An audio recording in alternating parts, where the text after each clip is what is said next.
안녕하세요. 사사이 사람 사는 이야기 오늘의 사연입니다. 안녕하세요. 전 이제 55세가 된 이은주라고 합니다. 어느 집이나 마찬가지겠지만 저와 남편에게도 정말 귀한 딸 하나가 있어요. 딸은 어릴 때부터 말썽 한번 피우지 않고 정말 모범생으로 잘 자라주었습니다. 하지만 이 녀석이 한번 제 속을 뒤집어 놓은 적이 있어요. 그때는 정말 하늘이 무너지고 앞이 캄캄했지만 지금은 잘 극복하고 누구보다 행복하게 사는 딸아이를 보면 감사하기까지 하답니다. 조금은 특별한 제 딸의 이야기 한번 들어주세요. 딸 미연이는 어렸을 때부터 공부도 잘하고 정말 착실한 아이였습니다. 고등학교를 졸업하고 누구나 이름을 들으면 알 법한 명문대를 들어갔어요. 저희는 지방에서 살았기 때문에 딸은 입학 후 대학교 기숙사에서 생활했습니다. 자주 아이와 통화를 해보면 열심히 그리고 즐겁게 학교 생활을 하는 것 같았어요. 이제 어른이 되었으니 술도 마셔보고 염색도 하고 귀도 뚫고 그동안 못했던 것도 해보면서 재미있게 지내더라고요.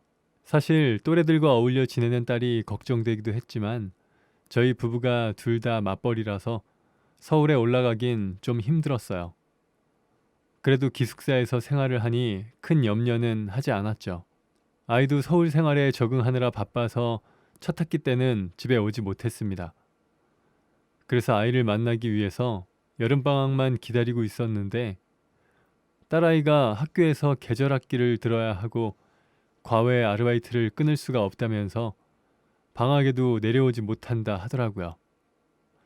너무 섭섭했지만 그 나름의 책임감도 있을 것이고 방학 때도 공부하고 싶다 하니 제 감정은 누른 채 그냥 그러라며 밥 잘 챙겨 먹으라고 할 수밖에 없었죠. 그렇게 방학이 지나가고 새로운 학기가 시작해서도 딸은 잘 지내는 듯 했습니다. 거의 매일 통화도 했고 가끔 영상 통화도 했어요. 그런데 어느 날 딸아이가 집으로 내려왔습니다. 어머, 미연아, 계속 집에 못 온다더니 엄마 보고 싶어서 온 거야? 밥은? 그날은 평일이라서 저도 출근을 했다가 퇴근을 했더니 딸아이가 거실에 앉아 있더라고요. 그런데 제가 반갑게 웃으면서 인사를 했는데 저를 보는 딸의 표정이 너무 어두웠습니다. 왜 그래? 무슨 일 있어? 얼굴이 왜 이래? 살짝 부은 듯한 딸아이의 푸석해 보이는 얼굴이 걱정된 저는 딸 옆에 앉아 아이의 얼굴을 살폈습니다. 엄마, 딸은 갑자기 제 손을 잡고 대성통곡을 하더라고요. 저는 깜짝 놀라서 이유를 물어보았지만 딸은 계속 울기만 했습니다. 왜 그래 미연아, 울지만 말고 말을 해야지. 불안한 마음에 딸아이를 다그쳤더니 그제서야 하늘이 무너질 만한 이야기를 하더군요. 엄마, 저 임신했어요. 한참을 아무 말 없이 울다가 한다는 말이 임신했다는 것이었습니다. 저는 깜짝 놀라서 아무 말도 못하고 딸아이를 쳐다보고만 있었죠. 그제서야 봉긋한 딸아이의 배가 제 눈에 들어왔습니다. 요즘 아이들이 잘 입는 옷이 펑퍼짐한 스타일인데다가 항상 통통한 체형의 딸이었기에 육안으로 봐서는 티가 안 났어요. 이게 다 무슨 소리야? 애 아빠는 누군데? 제가 비명에 가까운 소리를 지르자 딸은 그동안의 이야기를 해주더군요. 딸은 친구들과 어울려 클럽에 가서 놀다가 우연히 한 남자를 만나게 되었다고 했습니다. 연락처를 주고받고 몇 번 데이트를 했고 서로 잘 맞아서 연인이 되었는데 1학기 종강을 앞두고 임신한 것을 알게 된 것이죠. 처음에 저에게 말을 할까 하다가 차마 하지 못하고 남자친구에게만 말을 했다더라고요. 그랬더니 남자친구가 우선은 부모님이랑 주변 사람들한테 말하지 말고 기숙사를 나오라고 했다 합니다. 그리고 자신이 살고 있는 오피스텔로 오라고 했다네요. 그러면서 우선 함께 지내며 어떻게 할지 정하자고 했답니다. 처음에는 혼자 감당해야 하는 것이 두려웠던 딸은 그 남자의 말대로 했고 그 남자와 석 달 정도를 지내며 안정이 되고 나서는 부모님께 알리고 이 남자와 결혼을 해야겠다는 생각을 했다더군요. 남자는 함께 지내기 시작했을 때는 딸에게 맛있는 것도 많이 사주고 생활비도 챙겨주었다고 했습니다. 그런데 어쩐지 결혼에 대한 이야기가 없던 거죠. 몇 달을 기다리던 딸이 집에는 언제 알리고 결혼을 할지를 물었더니 그 남자가 되려 이 아이를 낳을 것이냐고 딸에게 물어보았다네요. 황당했던 딸은 당연히 아이를 낳고 결혼을 하는 것 아니냐 한 것이죠. 그런데 그 남자가 결국 한다는 말이 아이를 지우자고 했다네요. 그럼 처음부터 지우자고 하지 왜 시간만 끌고 있었던 거냐고 따져 물었고, 그 남자는 지내다 보면 딸아이 입에서 애를 지우겠다 소리가 나올 줄 알았다는 아주 무책임한 대답을 한 것이죠. 결국 본인 입으로 아이를 지우자고 하기 싫어서 그 결정을 딸아이에게 넘긴 것이었습니다. 하지만 딸은 본인은 아이를 낳겠다고 하자 갑자기 이 나쁜 놈이 자기는 애 딸린 유부남이라고 하더라네요. 아이와 아내는 지금 아이 유학으로 외국에서 지내고 있어서 기러기 아빠로 지내고 있다고요. 딸아이는 그때 20살이었고 분명히 클럽에서 만났을 때 총각이고 26살이라고 해서 그렇게 알고 있었답니다. 하지만 몇 개월 사귀는 동안 그 남자의 거짓말을 전혀 눈치채지 못했던 딸이 아이를 낳기 싫어서 거짓말하는 거냐고 화를 냈더니 갑자기 주민등록증을 꺼내서 확인시켜줬다고 했습니다. 그런데 주민등록증을 보니 나이가 35살이었고 자신에게 알려준 이름도 다른 이름이었다더라고요.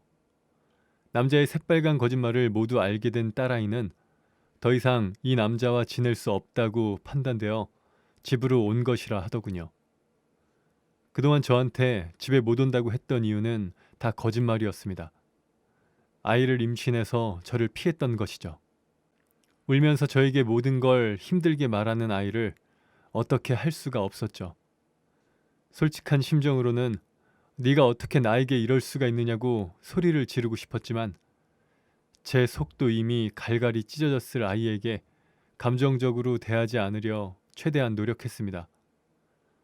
저는 조용히 방으로 들어왔어요. 거실에 남겨진 딸이 흐느끼는 소리가 들렸지만 저 역시 생각할 시간이 필요했습니다. 몇 시간이 지났을까 나와보니 거실에 딸아이가 없더군요. 혹시 나간 것은 아닐까 덜컥 겁이 났습니다. 그런데 방문을 열어보니 방구석에 가만히 앉아있더군요. 퉁퉁 부은 눈이 몇 시간을 울은 것 같았죠. 저는 심호흡을 하고 딸에게 이야기했습니다. 엄마한테 솔직히 말해줘서 정말 고마워. 그동안 혼자 많이 힘들었겠구나. 그래도 용기 내서 사실을 알려줘서 정말 고맙다. 어떻게 하는 것이 좋을지 같이 생각해보자. 사실 딸아이에게 하는 말이 모두 제 진심은 아니었습니다. 원망하는 마음이 들지 않을 리가 없죠. 하지만 제가 또 이 아이를 다그친다면 이 아이는 아무데도 기댈 곳이 없다고 생각하며 미연이를 다독였습니다. 이 소식을 알게 된 남편 역시 큰 충격에 빠졌지만 최대한 진정시키는 수밖에 없었죠. 사실 중절 생각을 안 한 것은 아니었습니다. 하지만 이미 임신 6개월이 넘은 상태였기 때문에 위험 부담이 너무나 크다는 결론을 내렸죠. 결국 딸은 이듬해 초 아이를 낳았어요. 아들이었고 이름은 상준이로 지었습니다. 그리고 아이 출생 신고를 해야 할 때가 되었죠. 엄마, 상준이 제 아이를 올릴래요. 그건 안 된다. 너 아직 대학교 졸업도 안 했고 아직 21살이야. 앞길이 창창한데 무슨 말을 하는 거니? 상준이는 아빠랑 엄마 자식으로 올릴 거야. 딸은 자기는 하나도 부끄럽지 않다면서 자기가 엄마로서 상준이를 키우겠다고 했습니다. 하지만 이번엔 저도 양보할 수 없었죠. 저와 남편의 길고 긴 설득 끝에 상준이는 결국 저희 부부의 자식으로 올렸습니다. 그렇게 손주는 내 자식이 되었고 딸의 동생이 되었습니다. 그리고 딸의 복학을 위해 평생 살던 집에서 떠나 딸아이 학교가 있는 서울로 이사를 했어요. 그렇게 가족 모두가 노력을 하며 얼마간의 시간이 흐른 뒤 딸은 출산 후 살도 빠지고 몸을 완전히 회복하고 나서 다시 학교로 복학을 했습니다. 그리고 다행스럽게도 딸은 다시 예전에 밝았던 20대의 모습으로 점점 돌아오더군요. 게다가 상준이를 키우는데 돈이 많이 든다고 하면서 도움이 되고 싶다고 과외 아르바이트를 시작했습니다. 저는 딸이 스트레스를 받지 않고 정신적으로나 육체적으로 회복하기를 바라는 마음에 아르바이트를 하지 말라고 말렸어요. 그런데 본인은 괜찮다고 하더라고요. 자기가 번 돈으로 상준이한테 맛있는 음식이랑 좋은 것들을 사주고 싶다고 했습니다. 그게 자기가 유일하게 상준이한테 해줄 수 있는 일이라고 말이에요. 그 이야기를 듣는데 정말 눈물이 날 것 같더라고요. 하지만 지금 상황을 생각해보면 아이가 과외 아르바이트를 한 게 참 잘한 일인 것 같습니다. 딸은 부잣집 여학생 과외를 했습니다. 그리고 이런저런 대화도 나누며 상담도 해준다고 했죠. 그러다 보니 제법 가까워진 듯 했습니다. 그렇게 과외를 하고 한 6개월 정도 지났을 때쯤 과외를 받던 학생의 언니가 결혼한다고 알려줬다 하더군요. 과외를 하는 아이와 아주 친해져서 공부하다 쉬는 시간에 이런저런 이야기를 하는데 알려줬다고 하더라고요. 그러면서 자기 형부 될 사람을 몇 번 만난 적이 있는데 대기업에 다니고 대학도 좋은 학교 나오고 집도 좋고 얼굴도 잘생긴 사람이라고 엄청 자랑했다더라고요. 자기도 그런 남자랑 결혼할 거라고 말하면서요. 딸아이는 아이의 말을 듣고 그냥 좋겠다는 말만 해주었다 했습니다. 그리고 그 이야기를 듣고 며칠 뒤 딸이 집에 와서는 엄청난 일이 있었다면서 말을 했습니다. 엄마, 나 그 사람 봤어. 상준이 아빠 말이야. 뭐라고? 어디서? 너 보고 아는 척은 하디? 상준이 이야기 했어? 아니, 과외하고 나오는데 그 남자가 과외하는 학생 집 근처에 있더라고. 처음엔 어두워서 긴가민가 했는데 자세히 보니까 그 남자가 맞았어. 근데 너무 깜짝 놀라서 전봇대 뒤에 숨어버렸어. 그러더니 딸은 왠지 그 부자 동네에 사는 사람 같다고 했습니다. 예전에 자기가 임신했다고 했을 때 넉넉한 생활비를 대준 걸 보면 자금 여유가 있어 보였다네요. 태어난 척하는 딸과 달리 저는 벌컥 짜증이 나더군요. 다음에 그 남자 만나면 꼭 아는 척하고 상준이에 대해서 말해. 아무리 못난 놈이지만 자기 핏줄이 크고 있다는데 모른 척하는 건 도리가 아니지. 언젠가 상준이한테도 아빠에 대해서 알려줘야 할 테고. 남자가 그 동네에 사는 사람이라면 왠지 딸아이와 다음에 또 만날 수 있을 것 같아서 저는 딸에게 이렇게 신신당부를 해두었습니다. 그리고 제 딸은 여느 때와 다름없이 과외를 하러 갔다가 그 남자와 우연히 마주쳤습니다. 그날은 과외하는 학생이 오늘 예비 형부가 집에 와서 식사를 하러 오는 날이라고 한 날이었습니다. 그 이야기를 듣고 혹시나 가족 행사에 방해가 될까봐 조금 일찍 수업을 마치고 나왔는데 그때 마침 그 집의 예비 형부라는 사람이 집에 들어왔고 현관에서 제 딸이랑 마주쳤습니다. 그런데 예비 형부라는 사람을 보고 제 딸이 깜짝 놀라서 소리를 지를 뻔했다더라고요. 바로 예비 형부라는 사람이 상준이의 아빠였던 것입니다. 들어오면서 그 남자도 딸아이와 눈이 마주쳤고 서로 엄청나게 당황해 하다가 딸이 먼저 그 집을 나왔다 하더군요.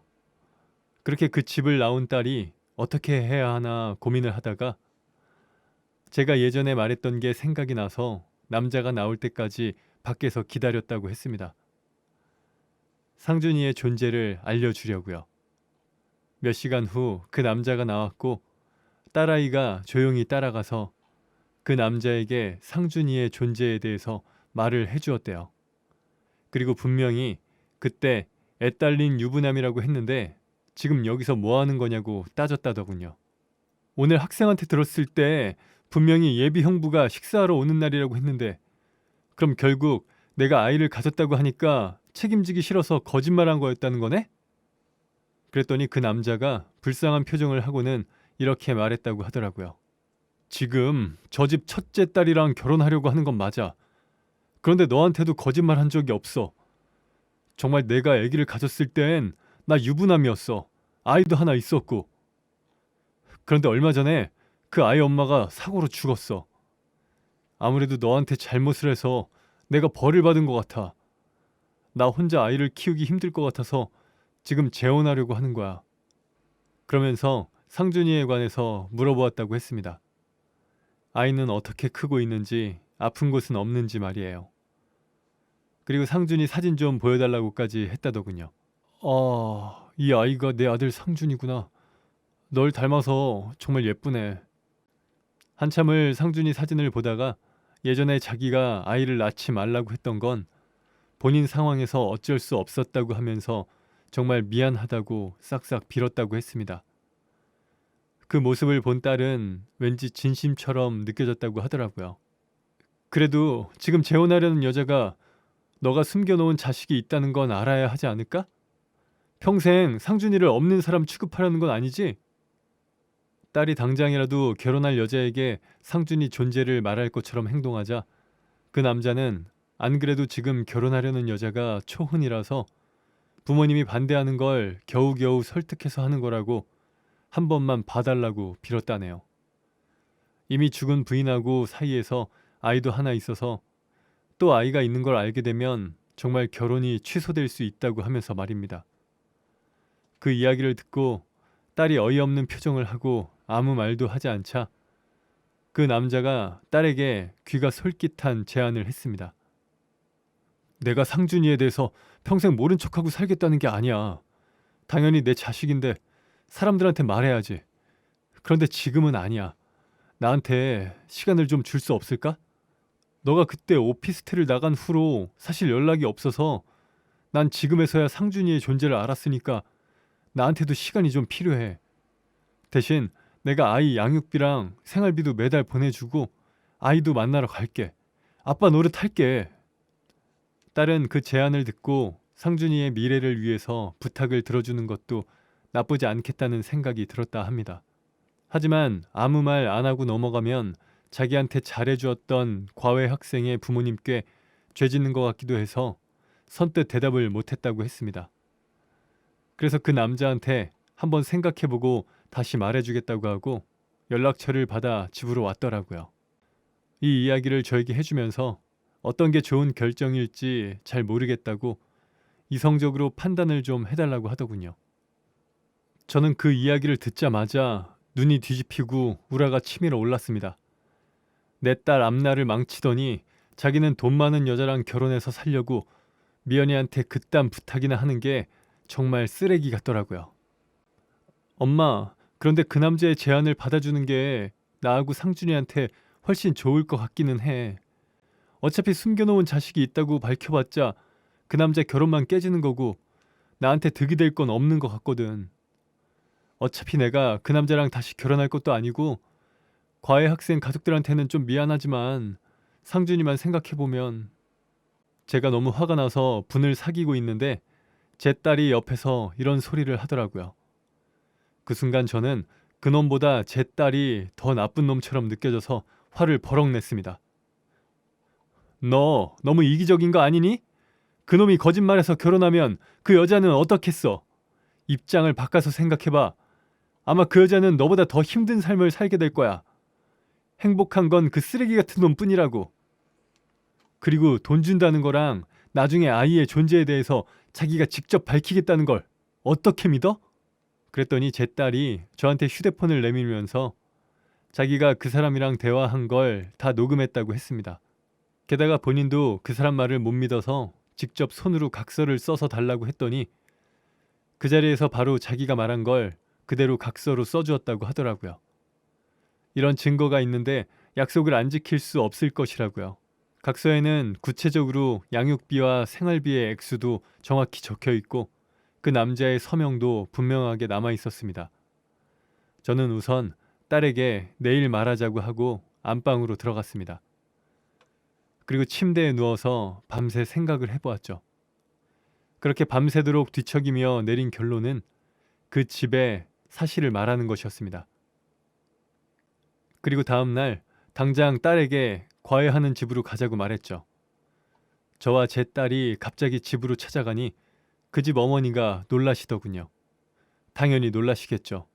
갑자기 딸의 과외 선생의 엄마가 집에 찾아왔으니까요.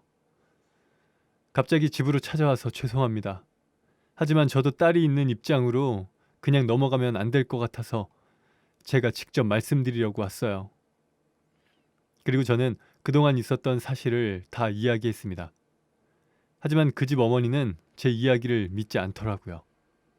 오히려 저한테 화를 내면서 거짓말하지 말고 나가라고 하더라고요. 자기 예비 신랑은 죽은 아내도 없고 아이도 없는 총각이라고 하면서 말입니다. 지금 자기 딸이랑 7년 연애하다가 결혼하는 건데 무슨 소리냐고 사람 잘못 착각하고 있는 것 같다고 했습니다. 처음에 박박 우기던 그 집 어머니가 딸아이가 가지고 있던 녹음 파일과 그놈의 이름이 적힌 각서를 보더니 목소리가 비슷하고 이름이 똑같다고 하면서도 부정을 하더군요. 결국 미연이가 그 남자한테 걸어서 너희 장모님께 모두 말했으니 여자 집으로 오라고 했어요. 자신의 거짓이 탄로나는 게 두려웠는지 전화를 받은 그 남자는 불이 나게 달려오더군요. 그리고 저희 앞에 무릎을 꿇고 싹싹 빌었죠. 죄송하다고 말입니다. 그리고 이야기를 들어보니 제 딸이 임신했을 때 했던 이야기는 결국 아이를 책임지기 싫어서 했던 거짓말이더라고요. 오히려 제 딸이랑 클럽에서 만나서 사귈 때 지금 결혼하려고 하는 여자랑 사귀고 있는데 양다리를 걸치고 있던 거였습니다. 저희는 그 모든 사실을 듣고 그 집 어머니한테 모르는 척할 수 없어서 모든 걸 알려드리는 거라고 하고 이런 놈이랑 딸을 결혼시키든 말든 이제 알아서 하라고 하고 나왔습니다. 그리고 며칠 뒤 그 남자가 우리 집을 어떻게 알고 찾아왔더군요. 그런데 저희한테 사과하기는커녕 당신들 때문에 파혼당했다고 이제 속이 시원해? 이봐, 지금 어디에서 행패야? 행패가 당장 못 나가? 나갈 겁니다. 그런데 하나 확실히 하죠. 송미연 너 저번에 주기로 한 양육비랑 생활비 전부 취소야. 기가 막히더군요. 아버지 된 도리로 당연히 자네가 상준이랑 내 딸한테 지급해야 하는 거 아닌가? 아주머니, 그건 제가 상준이의 존재를 비밀로 했을 경우에만 지급한다고 했던 거예요. 계약이 파기되었으니 당연히 드리지 않는 게 맞는 겁니다. 그러기에 약속을 잘 지켰어야죠. 저희가 약속을 지키지 않았기 때문에 그 각서는 무효라고 우기더군요. 저는 그런 남자의 태도가 너무 괘씸해서 너가 친부면 당연히 주는 게 맞다고 맞섰죠. 그랬더니 결국 그 아이가 자기 자식이라고 어떻게 증명할 수 있냐고 하더군요. 클럽에서 아무 남자나 만나는 여자인데 자기 아이가 아닐 수 있지 않겠냐고 오히려 제 딸을 모욕했습니다. 제가 그렇게 당당하면 유전자 검사를 해보자고 했더니 허참 제가 그런 걸 왜 합니까? 정신 나갔어요? 그리고 송미연 너 다른 놈 애 낳아놓고 나한테 덮어 씌울 생각하지 마. 알았어? 그런 막말을 남겨놓고 현관문을 쾅 닫고 나가더군요. 보자 보자 하니까 아주 괘씸한 놈이었습니다. 딸은 부들부들 떨고 있는데 저는 더 이상 이대로는 못 봐주겠다는 생각을 했습니다. 그리고 며칠 뒤 그놈에게 전화를 걸었죠. 예상대로 전화를 받지 않더군요. 그래서 메시지를 남겨두었습니다. 자네가 법적으로 상준이 아버지라는 걸 증명하게 하는 인지청구 소송을 걸 생각이야. 변호사도 이 정도면 자네에게 소송을 걸 수 있다는 증거로 충분하다고 했고 법원에서 자네에 대한 유전자 검사 요청이 가면 자네는 유전자 검사를 할 수밖에 없으니 상준이가 자식임을 알게 될 거야. 혹시라도 유전자 검사 안 하고 버틸 생각하지 마. 그걸 거부하면 자네는 아무것도 못하고 우리가 승소하는 거야. 물론 우리 입장에서는 그쪽도 괜찮네. 무엇이든 자네가 편할 대로 해. 얼마 뒤 남자가 저희한테 연락을 해왔습니다. 그런데 본인도 알아볼 대로 알아봤는지 풀이 팍 죽었더군요.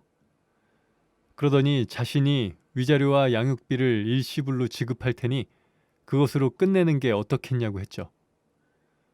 사실 제 마음 같아서는 돈 대신 그놈을 상준이 아빠로 올리고 싶었지만 딸아이는 그런 쓰레기는 부모가 될 자격도 없고 자신의 아이가 그런 아빠의 자식으로 남는 것이 싫다고 했습니다.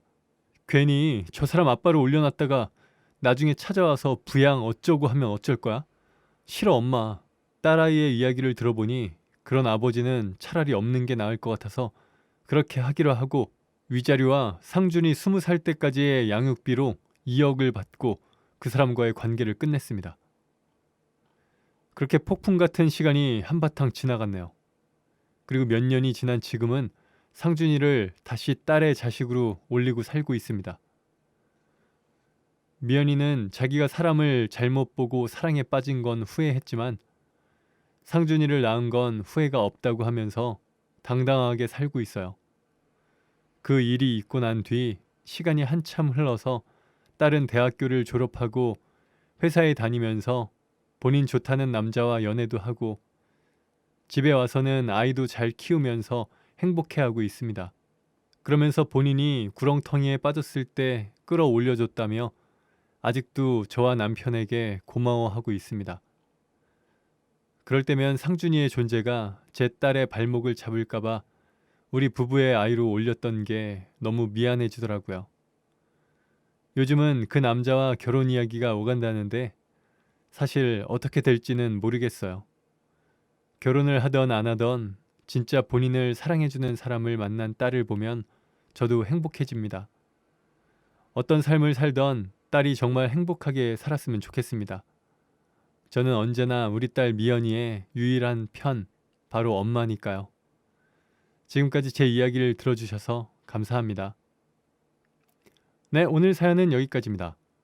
사람 사는 이야기 채널 구독과 좋아요, 알람 설정 부탁드립니다. 감사합니다.